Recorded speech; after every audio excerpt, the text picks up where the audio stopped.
राज्य तत्व तथा राजनीतिक व्यवस्था की आवश्यकता।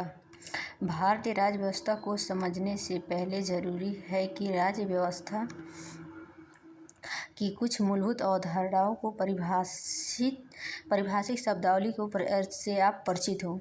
कुछ महत्वपूर्ण अवधारणाएं तथा उनकी व्याख्या इस अध्याय में आगे दी गई हैं।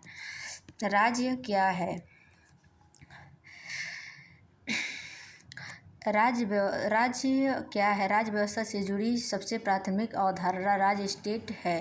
राज्य शब्द का प्रयोग यूं तो विभिन्न प्रांतों जैसे उत्तर प्रदेश, तमिलनाडु को सूचित करने के लिए भी होता है, किंतु उसका वास्तविक अर्थ किसी प्रांत से होकर किसी सामाजिक राजनीतिक संरचना से होता है। प्रस्तुतः यह एक अमृत अवधारणा है। इसे बौद्धिक स्तर पर समझा जा सकता है किंतु देखा नहीं जा सकता। उदाहरण के लिए भारत की सरकार, संसद, न्यायपालिका, राज्य सरकारें, नौकरशाही से जुड़े सभी अधिकारी इत्यादि के समग्र संरचना में ही राज्य कहलाती है। मतलब कि समग्र संरचना में ही राज्य, जैसे कि संसद, न्यायपालिका, राज्य सरकार, नौकरशाही से जितने भी जुड़े हुए हैं, समग्र संरचना से ही राज्य कहलाती है। चलिए आगे देखते हैं। किसी समाज के विकसित व सक्षम होने की पहचान इस बात से भी होती है कि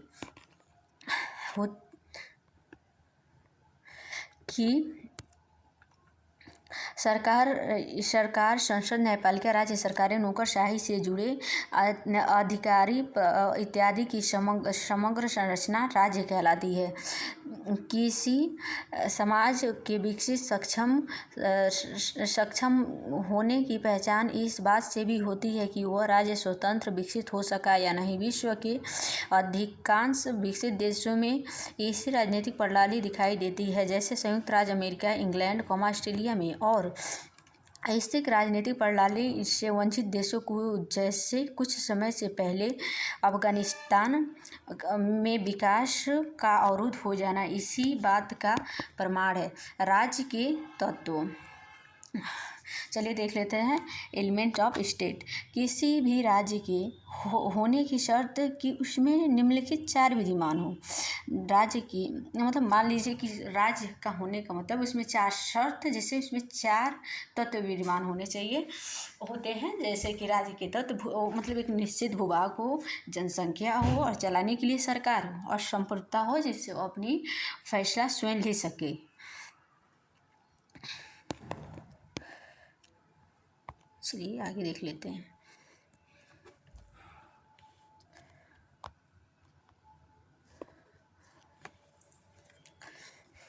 भूभाग अंग्रेजी में इसे कहेंगे जियोग्राफिकल एरिया। एक ऐसा निश्चित भौगोलिक प्रदेश होना चाहिए जिस पर उस राज्य की सरकारें अपनी राजनीतिक क्रियाएं करती हों। उदाहरण के लिए भारत का संपूर्ण क्षेत्रफल। भारत राज्य भौगोलिक आधार या भूभाग है।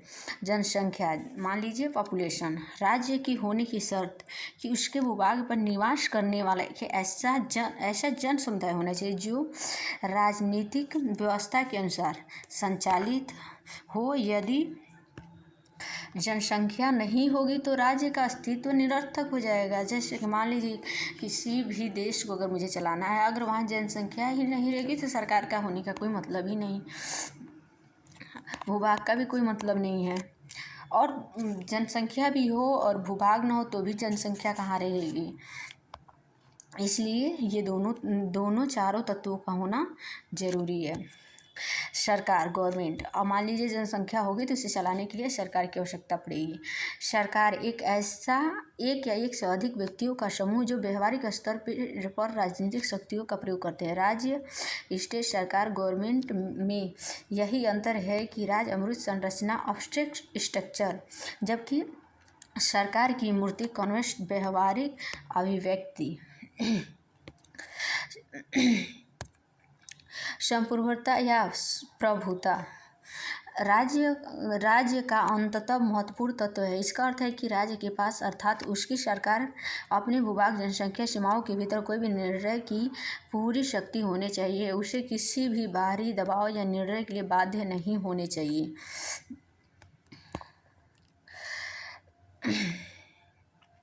राज्य के ये चारों तत्व अनिवार्य है, वैकल्पिक नहीं। यदि इनमें से एक भी अनुपस्थित हो तो राज्य की अवधारणा निरर्थक हो जाएगी। मान लीजिए कि जनसंख्या हो और भूभाग हो पर सरकार ना हो तो भी दिक्कत होगी, और सरकार भी हो, संप्रभुता भी हो और जनसंख्या भी हो, भूभाग ना हो तो भी नहीं हो सकता। इसलिए हमें चारों तत्वों का होना जरूरी है। कभी कभी ऐसा होता है कि सरकार भी होती है और जनता भी, किंतु भूभाग नहीं होता। उदाहरण के लिए तिब्बत की सरकार का संकट यही है। चीनी आक्रमण के कारण दलाई लामा को भारत में शरण लेनी पड़ी। हिमाचल प्रदेश के धर्मशाला नामक स्थान से तिब्बत की निर्वासित सरकार का संरचना करने के लिए लगे तो विचित्र स्थिति उत्पन्न हो गई, क्योंकि तिब्बत की सरकार कुछ जनता तो यही थी किंतु उनके पास न तो अपना भूभाग था और न ही अपने मूल भूभाग के संबंधित स्वतंत्र निर्णय करने की ताकत या प्रभुता का मतलब होता है कि जैसे वो स्वयं का निर्णय ले सके। चलिए आगे देख लेते हैं। कभी कभी ऐसा हो सकता है कि सरकार भी हो, जनता भी, भूभाग भी हो, किंतु संप्रभुता न हो कि कमी के कारण राज्य की अवधारणा पूरी न हो सके। उदाहरण के लिए प्राचीन भारत के जब वायसराय भारतीय भूभाग का सर्वोच्च प्रशासक होता था तो आगे चलिए देख लेते हैं। एक निश्चित भूभाग के भीतर जनता उसकी आज्ञा का पालन करती थी, किंतु तब वह संप्रभु नहीं था, क्योंकि यह ब्रिटेन की सरकार के आदेशों के तहत कार्य करता है। जब किसी देश मान लीजिए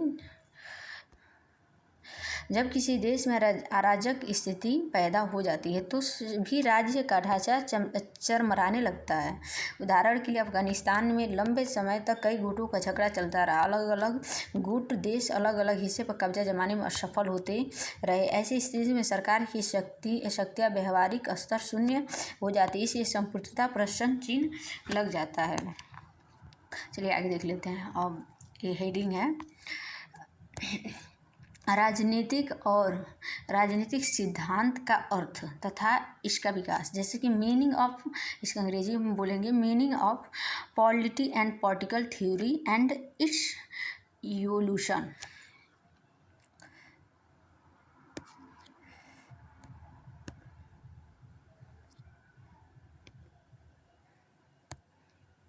राजनीति किसी समाज का महत्वपूर्ण और अविभाज्य अंग है जिसे जनसेवा के रूप में संबोधित किया जाता है। गांधी जी के अनुसार राजनीतिक हमें सांप की कुंडली की तरह जकड़ के रखती है और इसे जूझने के सिवा हमें अन्य रास्ता नहीं है। उल्लेखनीय है कि राजनीति का जन्म हमारे समाज हेतु उचित और क्या नहीं इस तथ्य पर आधारित है।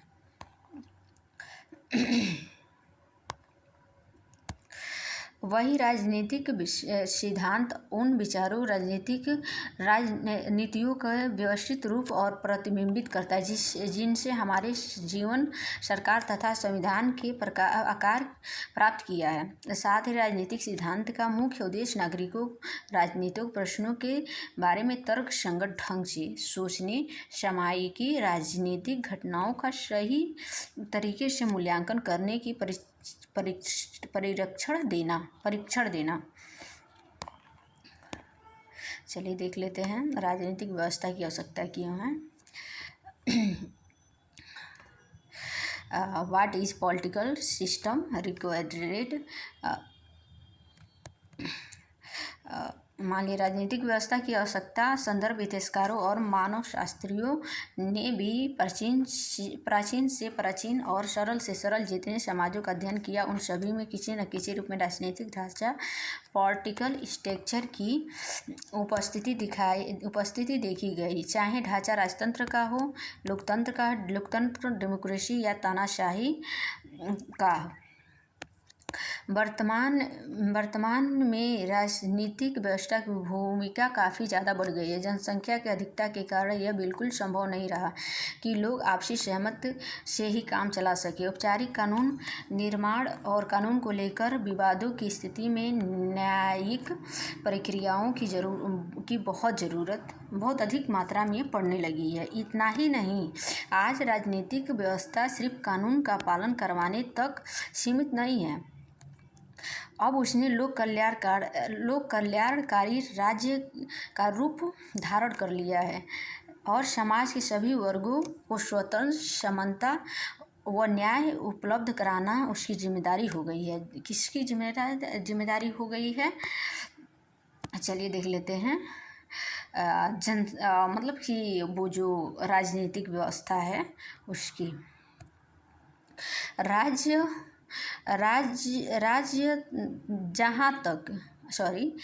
जहाँ तक भारत राजनीतिक प्रणाली का प्रश्न है, इसकी आवश्यकता कई स्तरों पे महसूस किया जा सकता है। जैसे कि चलिए आगे देख लेते हैं। जैसे कि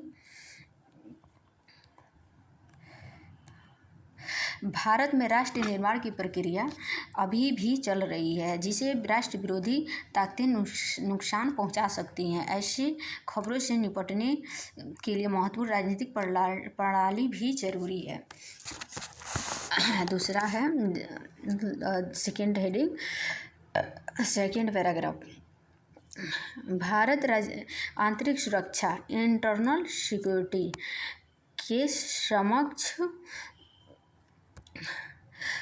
समक्ष अभी भी कई चुनौतियाँ, जैसे आतंकवाद, नक्सलवाद, अलगाववाद इत्यादि। इन चुनौतियों में हम तब तक नहीं निपट सकते जब तक हमारे राज्य का एक मजबूत ढांचा न हो।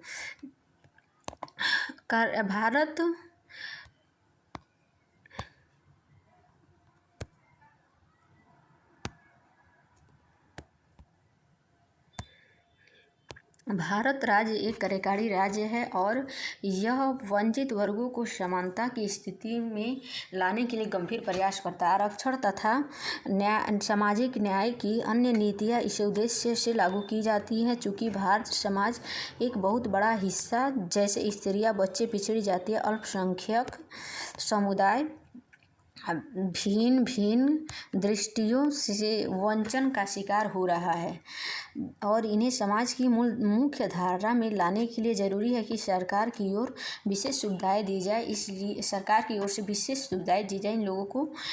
इसलिए भारतीय के लिए सुसंगठित राजनीतिक संरचना जरूरी है। भारत में विभिन्न हित समूह रहते हैं जिनके बीच अपने हितों को लेकर टकराव होना स्वाभाविक है। इन हितों के सामंजस्य करते हुए उचित कानूनों के निर्माण के लिए संसद, मतलब कि पार्लियामेंट की ज़रूरत, जब ऐसे विवादों को न्यायिक समाधान करने के लिए सशक्त और सुलझी हुई न्यायपालिका ब्यूरोक्रेसी भी जरूरी है। भारतीय समाज की तीव्रता सामाजिक परिवर्तनों के दौर से गुजर रहा है, जिसके कारण वंचित वर्ग अपने अधिकारों की मांग बुलंद कर रहे हैं। इससे समाज के हुए सबके असहज पुरानी व्यवस्था लाभकारी स्थिति में थे। ये परिवर्तन स्वाभाविक उन तनावों को जन्म देते हैं जो कभी कभी दलित तथा स्त्रियों के विरुद्ध होने वाले अत्याचारों के रूप में दिखाई पड़ते हैं। सामाजिक परिवर्तन तथा आधुनिकीकरण की इस प्रक्रिया इन दबाव से बचाने के तथा उसे सुचारू रूप से चलाने के लिए नीति ढांचे की ज़रूरत पड़ती है। अब चलिए देख लेते हैं शासन के अंग और ऑर्गन्स एंड ऑफ गवर्नमेंट। किसी भी सरकार या राज्य व्यवस्था के सामने मूलभूत 3 चुनौतियाँ होती हैं। अब देख लिए कौन सी चुनौतियाँ होती हैं। क होता है जैसे कानून बनाने की चुनौती, और ख होता है कानूनों के अनुसार शासन करने, संचालन करने की चुनौती। ग होता है व्यक्तियों के आपसी विवादों या व्यक्ति सरकार के विवादों के समाधान करने के लिए कानून प्रणाली और न्याय व्यवस्था